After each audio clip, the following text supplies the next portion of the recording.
Stefan, I was once promised by you that you would follow up on the situation for Yemeni refugees in South Korea, if you remember.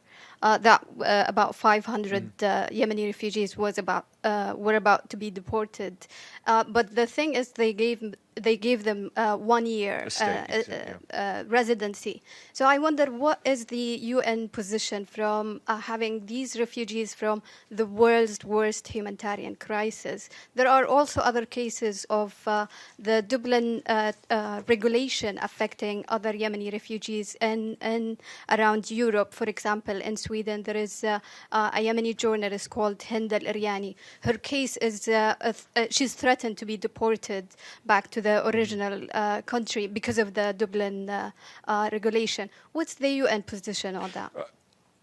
I don't have details on the specific cases you mentioned, but obviously this is an issue that UNHCR follows closely, notably the one in the Republic of Korea. I think it's good that these people who are seeking shelter and fleeing violence have been given an extra year, but this is something that our UNHCR colleagues are following, and I'll see if I can get you more information. Just last question. Regarding Hodeidah, there is a pause in the battle there, and I can see that the UN is doing a lot of pressure on that. Does that mean that the hostilities there are going to end? Well,